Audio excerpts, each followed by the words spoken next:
Hey guys, welcome back to my channel. It has been a long time since I've sat down and actually filmed a video. The last couple that you have seen over the last like 2 weeks have been pre-recorded because I was on the other side of the world in Australia. Many of my subscribers know this, but if you're new to my channel, I booked this trip last year and have been excited to go on it for a very long time. Just got back a few nights ago and we're still, coming back to life here. I just get Talk Tuesday this week was a little jet lagged. It's a 16-hour time difference, so that was pretty crazy. Like when we came back, you time travel back. I just really want to use this platform as much as I can to teach people. If you didn't know, I actually was in school to become an elementary teacher for 3 years. I was about to start student teaching and actually found I had more influence making YouTube videos. I was a lot more passionate about, filmmaking and this kind of stuff I'm doing now, so I changed my major to communications, but I still really find so much value in teaching other people and influencing people. And since I went to Australia and I learned a lot, I thought it'd be a great opportunity to teach you guys a little bit about some things that I learned there about the Australian Aboriginals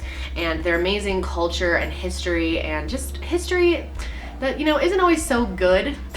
I think we, especially in America, I know we are super sheltered. Like what we learn as far as world history is really, really pathetic. And the more I travel, the more I realize we were taught incorrectly, or we just weren't taught about anything. Like a lot of things they just straight skip over in our school. And a lot of like public school systems in all countries kind of tweak history a little bit to favor their own side. So I thought today we would talk about the truth about the Australian Aboriginal people, which are the indigenous people of the land, the people who have been there the longest. Very similar to in America, how we have treated our Native Americans. Basically came to this land, booted them out, killed them, raped them. I mean, it's a really, really brutal history, and most countries have pretty bad history of, treating people that were originally on the land pretty poorly. I mean, it's happened all over the world. I know not all of you are as interested in history as I am, but I really hope you give this video a chance. I'm telling you, history is one of the most fascinating things you can learn about, especially ancient history. I have a major fascination with all ancient civilizations, as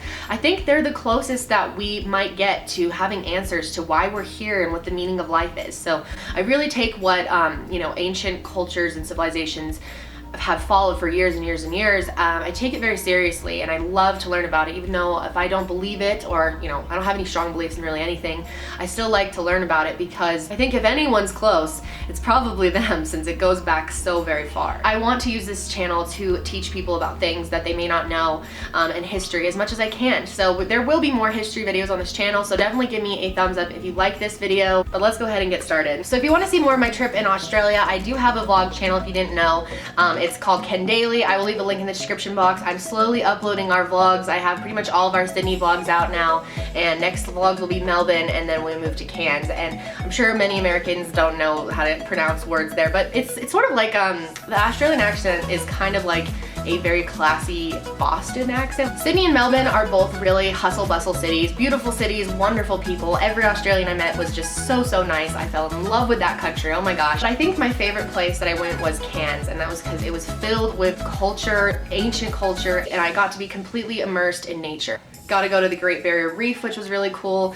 And on my last day there, I actually got to do a tour of some of Cairns, including the Daintree Rainforest, which is a rainforest, which my tour guide told me that the rainforest is about 140 million years old. However, I looked it up and it looks like it may even be about 180 million years old. However, I really trust my tour guide because he was actually raised with Aboriginal people, as Australian as it gets, and definitely will leave a link to the tour website if you guys want, if you're ever there and you want to do a tour. These people are awesome. They give back to the Aboriginal people. They plant trees for them. They're really, really amazing tours. The whole thing that I loved learning about Aboriginals is that they are so in tune with nature and the earth. If you're gonna be out in the rainforest, you would want an Aboriginal person with you because they know the land, they know the proper precautions and what is safe and what's not, and they just know the land probably better than anyone else. In a recent DNA test, they have actually found that it's possible Aboriginals first left Africa 75,000 years ago, making them oldest continuous population ever. These people very well may be the closest we get to the origins of life. And when I was on the tour, at the end of the tour, the guy who was so nice, he randomly was like, oh my god, the gas pedal's not working on our van. The accelerator stuck to the floor. So I was like, Josh, you do not let us leave unless that gas pedal is unstuck, man. And so he was just kidding. It was actually because he had a surprise for us. He brought us onto the beach and we had no idea. I started filming it. I quickly turned it off. I'll show you what I do have. Wow. but I didn't know if it was like disrespectful to film. Turns out they didn't mind at all, but I didn't end up filming what I got to see and the time that I spent with this Aboriginal man who was so friendly to us. He taught us so much. He got to play the didgeridoo for us, which is actually, I hope I'm saying that right, it's an Aboriginal instrument that goes back to their beginnings of their history. It's termites that carve out the inside of these eucalyptus trees, and then they sand them down and they turn them into these instruments, and they make these incredible noises that mimic animals. And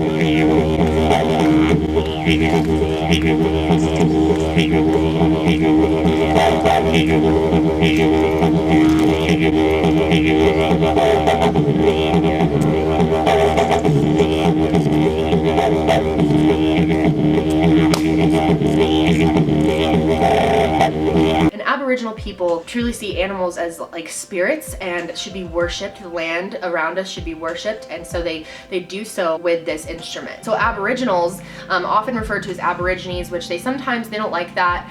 They are indigenous people, which means they were the original landowners. Many people, group Aborigines into like, there's so many different varieties, different, groups of them, different languages. There's so many different languages, so many varieties of their culture, and they're all kind of grouped under one. So it's best to say Aboriginals or Indigenous Australians.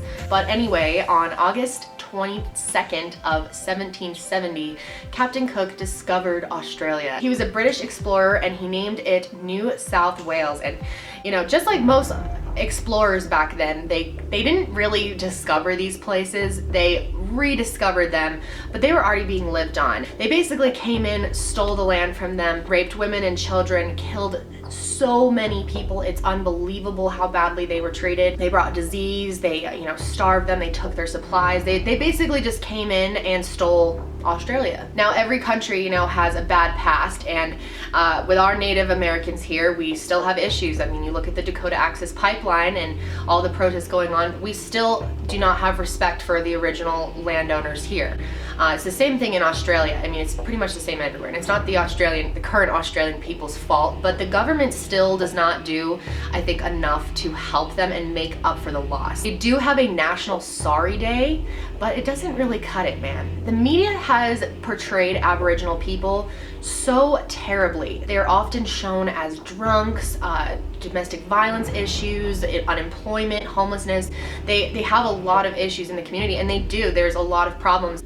A lot of it is because of the way that they were treated in the past, or their family members being murdered. I mean, it's really crazy. Some of them have serious issues because of all of the depression that has gone on, and it's just kind of warped the community so very much. And they're still angry, very rightfully so. Now, one thing that happened with the Aboriginals that is so unbelievably sad is something called the stolen generation. You may or may not have heard of it, but so many Australians don't even know about this. It's crazy, as well as people around the world. It's also known as the stolen children. There were tons of Aboriginal children from all over the country that were taken from their families. The main reasons for taking them was child protection, or basically just a bunch of BS.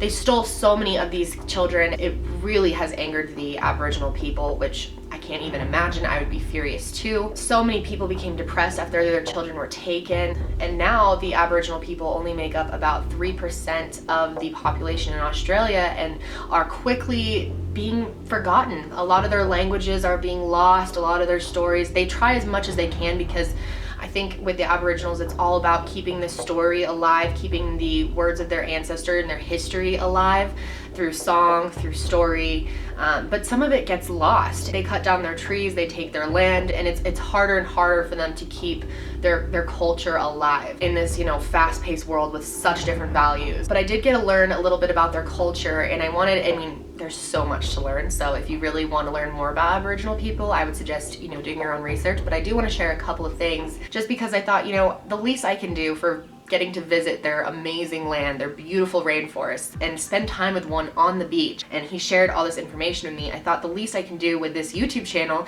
is share it with you guys. Dreaming is a huge part of their culture, which I find really, really interesting. Aboriginal people believe that humans, land, birds, fish, all creatures are all part of one unchanging network of relationships that they believe is connected to the Dreamtime. And the Dreamtime is kind of like, and I'm just doing my best to explain this here, but it's basically what they believe was before life as we know it existed, there was the Dreamtime. They believe in the physical world, the sacred world, and the human world. And Dreamtime goes back to the beginning of time, the beginning of knowledge. And I definitely wouldn't be able to explain this to you as well as an Aboriginal person would, but basically they believe that supernatural beings that were able to be in human form or animal form basically arose out of the ground and became, and that's how life started. It was all almost dreamed up and made themselves into physical beings. And the main idea is that life always existed even before there was life here. It was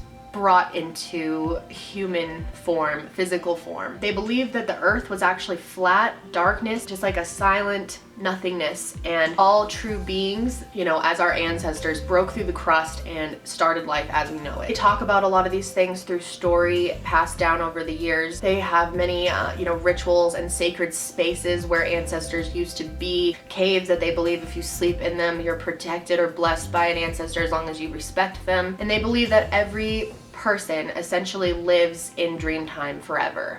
It's similar to reincarnation in the fact that it's like your soul is always existing somewhere in Dreamtime. And I really wish that the man I got to spend time with was here today to explain some of this to you, because he'd probably do so much better than I am. But I just found it to be very interesting. And so many, you know, groups like this, older groups that originally inhabited most of the world, they have very similar beliefs when it comes to nature and Mother Earth. I don't know, it's just like, I think we have really over time really lost the true meaning of our life, and we are filled with such small everyday things like money and cars and career. And I just find it to be very interesting that so many cultures, you know, ancient cultures are like this, and they still carry those beliefs on, because the power of keeping something alive for so long I just think is fascinating, and I respect them so much. You know, they believe that we are on the planet, the land owns us, we don't own the land owns us, and that we need to take care of it. And you know, with the US pulling out of the Paris Climate Agreement, it's really sad to see where we're at now, you know, over thousands of years, how much our values have changed. When I was doing my research, I came across something that I thought you guys would find very interesting, and that is the belief that some people have, and I'm not sure how Aboriginals feel about this, but there's a lot of people that think